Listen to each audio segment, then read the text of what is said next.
Hey guys, welcome back to the channel. If you're new here, my name is Candice, and I do a lot of videos all based from the perspective of Christianity. We talk about a lot of things here: modesty, masculinity and femininity in the Bible, simplicity, keeping it at home. Today we are in the Journey to Simplicity series.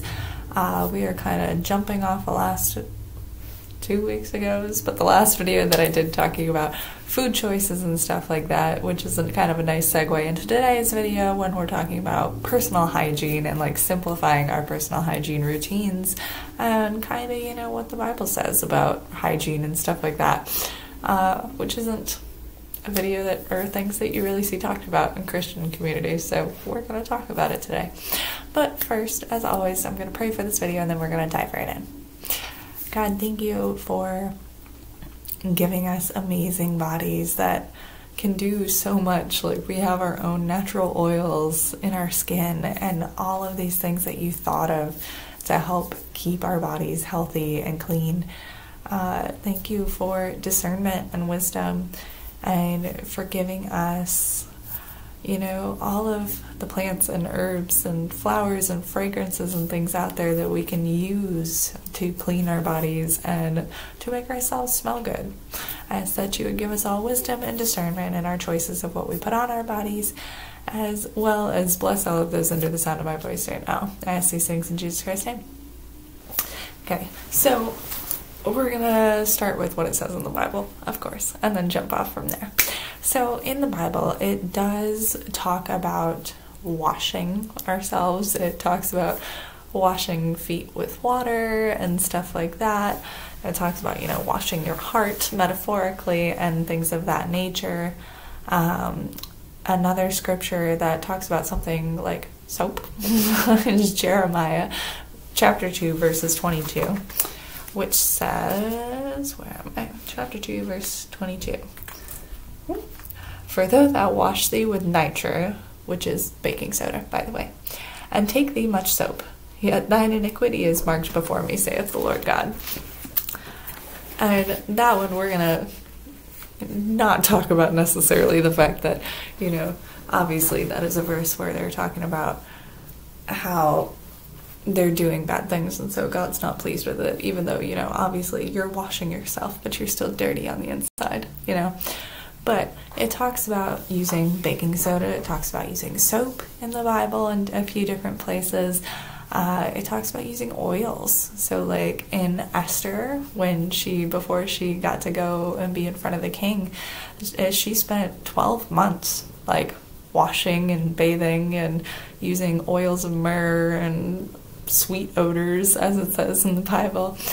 But most of the time, you know, it was very simple. I mean, biblical times, washing yourself was simple. It was water or it was soap. You know, it wasn't like all of these fancy schmancy things that have like 50 ingredients in them and all sorts of stuff that you can't even pronounce. So taking biblical principles, you know, of it being soap, of it being simple, I started going on this journey of simplicity about 8 or 9 years ago, something like that, where God started taking me through the different areas of my life, and he was like, hey, I want you to pare down these things. I want you to make these things more simple, make these things more aligned with my will for you, right? So when it came to personal hygiene stuff, like he wanted me to downsize, right, and declutter a lot of the things, because I had gotten to the point where I had like this big storage contraption thing like inside the shower to hold all the bottles and soaps and loofahs and all the random things that went into my routine at that time. But I was always knocking these things over. I'm like, why do I have so much stuff? Like, how is it, you know, that men can get away with using like a 4-in-1 soap, shampoo, conditioner, shave, gel, something or another, while women are promoted and advertised like face wash, body wash, a separate wash for your hoo-ha, a separate wash for, you know, like your under your nails. Like there's so many different things, like toners and makeup removers and like way too much stuff that is so unnecessary. And so for me, I was like, okay, it is time to pare down, to bring this back to basics. And the basics of it is kind of similar to what the basics of, you know, the eating choices video talked about, which I'll link that somewhere up here. Is basically, if God made it, right? So if God made it, or if God made the ingredients that are in it, then it's something that's probably okay to put on your body and it's going to be good for you. On the other hand, if it has a bunch of stuff that's man-made, chemically wise, like parabens, sulfates, preservatives, all of this stuff you can't pronounce and you don't even know what's in it, it's probably not so good for you, right? That's how I base my shopping for personal hygiene stuff on. So for me personally, I figured I would go through and just give you guys a little rundown of how I've simplified each area of personal hygiene, just to make it easy. For me, let's start at the top of the body, I guess, and worked our way downwards, make it easy. For shampoo and conditioner, okay, there are so many different ways that you can simplify shampoo and conditioner. My goal when I started doing it was to be more sustainable, right? Number one, to be, of course, using God-made ingredients. Number two, and also for it to be something that was easy to fit into my lifestyle without, you know, like being overly complicated or requiring like 10 more steps to make this work for me. So for a long time, I did the no poo method. You've probably heard of it if you're on YouTube. And a woman, but it was baking soda and apple cider vinegar. Baking soda was the shampoo, apple cider vinegar was the rinse as your conditioner. And for 5 years I did that and my hair looked great. I had no problems with it until I went through a period of intense stress in my life, and then like my hair and my stress levels and my hormones just went crazy, and so I went back to like actual shampoo for a little while. I'm still figuring out what I'm gonna do from here on out, but something simpler than what you're doing now. Okay, even if you just go to the store and you look at the back of the bottle of shampoo, right, that you normally get, and look at the ingredients, and just Google some of the ingredients if you don't know what they are, and see if they're actually something that's like a plant, right, versus something that's some preservative that's in a lab. Because you can always look through the shampoo aisles and find a shampoo and conditioner that has less ingredients, that are more natural, that are, you know, things that God made, as opposed to like the ones that have all the excess stuff in them that's unnecessary. And right now that's what I'm using. I use a shampoo and a conditioner that both have 10 ingredients or less, and they're actual like plant ingredients. I don't know what I will do necessarily, if I'll continue to do them when the bottles run out, or if I'll go back to no poo, or I know some people do like water only. I mean, there's so many different ways you can do it. Maybe I'll even try making my own shampoo. But that's where we're at with that. Moving on to my face. I don't use anything but water on my face. It's about as simple as you can get, right? I mean, they have like face washes and toners and all of this other stuff, makeup removers and things like that. And for me personally, I don't wear makeup. I'll link a video up here where I kind of talk about my reasons why, but a big reason behind that is like I just don't like the feeling of gunk in my face, and then it, you know, breaks you out and it's just a mess. And then it's like extra products that you have to have, right? And then you have to have products to remove those products, and that's just, it's too much. Can't deal with it. So I just made it really, really, really simple. I only use water on my face, and I have not had any problems with anything with my face. It doesn't get super dried out or anything like that. It just balances its natural oils out on its own. Easy peasy. Now, of course, I will use a smidgen of soap if I have like a particularly large chunk of dirt or something on my face from being in my garden, but most of the time, you know, like average everyday wear and tear on your face, water is sufficient for me anyway. When it comes to actual like body washes, I use a bar of soap. I know a lot of people, like, I don't know why people are so grossed out by a bar of soap. A bar of soap is kind of the same as a pump of soap. Everybody's touching the pump, except it's just people are touching the bar. It's no big deal. It's soap. For me, anyway. I do keep some pump soap for guests if they're particularly finicky, but I just use like a natural bar of soap that's got ingredients that I know what they are, like, you know, I know where they came from, and I don't get like the super fragranced bars and things like that, although they do have fancier bars. I just use like a cheap $2 to $3 bar of soap. Easy peasy, natural ingredients, no big deal. And the beautiful thing about bars of soap is you can, like, because they're solid, you can take them, store them in a little container, and take them with you really easily if you travel or do anything like that. That's how I simplified that, because I used to have like body washes, like a body wash for your body and then a body wash for your bits, and I'm like, they don't need extra washes for all.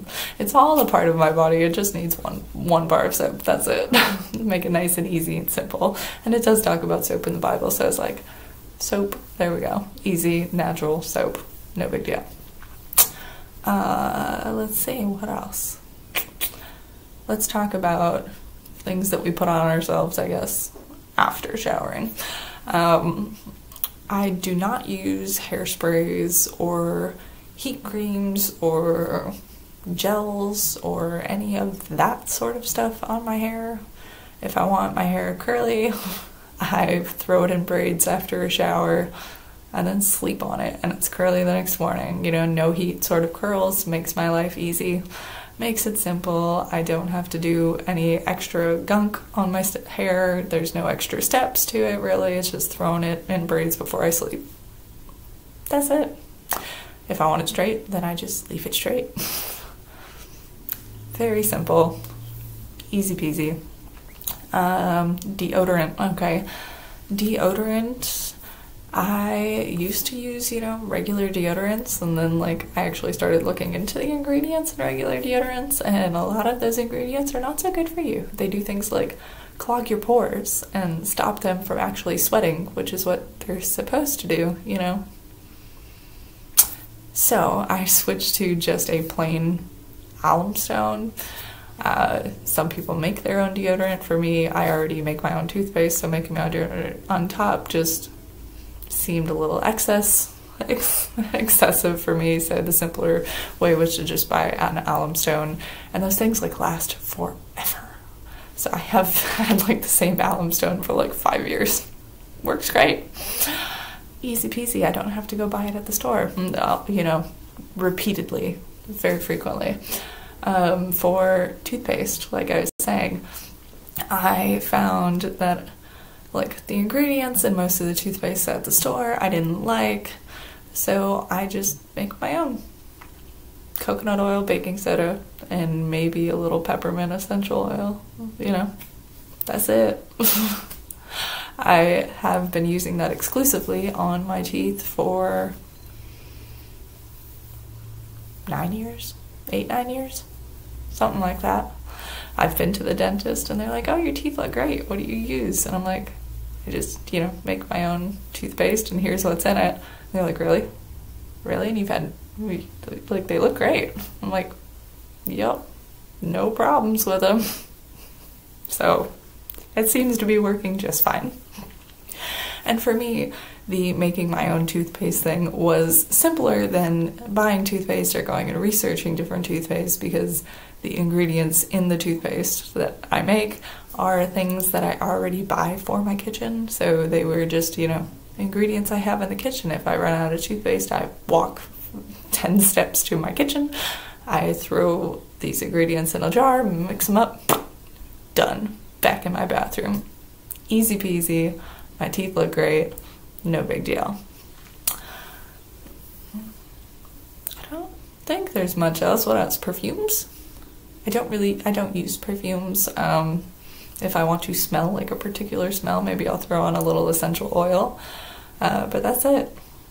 That's it. That's all I use. I don't use nail polish remover because I don't wear nail polish. I have basically trimmed my personal hygiene routine down to just what I feel like I need. When it comes to lotion, that's what I was forgetting. I knew there was one more. Lotions, I do not use store-bought lotions at all. You know, It's so simple, but so many people don't even realize it, is you can use the olive oil in your kitchen for your skin. Like, ancient Egyptians did it. People have done it for ages. Like, hundreds and hundreds and hundreds of years have people used olive oil for their skin. It's easy, it's already in my kitchen, so I don't have to buy something else, which makes it nice and simple and easy. And sometimes if I am feeling extravagant, I will make my own like lotiony skin cream, which is basically like shea butter, coconut oil, and olive oil anyway, and just whip it up. Nice and easy, nothing complicated about it. I don't use things with like a bunch of crazy ingredients. I want to know what's in my stuff and know that it's something that God made, so that way I know it's healthy and good for my skin. Good for my hair, good for my nails, good for my teeth, all of the different parts of me, obviously. Now, of course, for you, this may look a little different. You know, your lifestyle may be different. You might not, you know, feel like you have the time to make your own toothpaste, so maybe you'll buy a specific one that's a little bit more natural. Or maybe you do have tons and tons of time and you want to make your own skin butter and you want to make your own deodorant and all of these different things. And hey, to each their own. It's a beautiful thing to be able to experiment with all of these things and find what things you like the best. You know, so some people like coconut oil on their skin better than olive oil, and some people like olive oil better than coconut oil. Some people like shea butter. You know, there's so many different natural things that God created that we can use to take care of ourselves and to clean ourselves and to smell good, you know. Why not take advantage of the things that He made and experiment with them? It's fun. And it does wonderful things for our bodies. So I think that's all I had to say on this. Pretty easy, right? Simple and easy. At the very least, when you go to the store, when simplifying, just look for less ingredients, you know, on your bottles of whatever it is you're buying, whether it be shampoo, lotions, you know, body washes, whatever it is you're buying. Just try and look at the ingredients, see if there's less ingredients on one as opposed to another, and do a quick Google search if you don't know what something is, and see if it's like an actual plant or if it's some sort of something they concocted in a lab. Yes, this takes a few extra minutes when you're at the store, but the benefits, I think, to your skin and to your body are totally worth it, in my opinion, right? Because when I use the things that are things that God made on my body, it works incredibly well with my body. It does not give me rashes or dry patches or, you know, things like that. When I use the things that He made, my body then soaks those things in and loves them, right? And it reacts incredibly well with them because they're things that God made, and God made our bodies too. So of course He knows what He's doing when putting the two together, right? I think that's all I got on this today, guys. Nice, easy, simple video on personal hygiene. Let me know what you think down in the comments. If you want a video on making toothpaste or making some of the things, I'd be more than willing to show you, or at least write a recipe down for you and comment you back on that. But I think that's it. See you guys next time.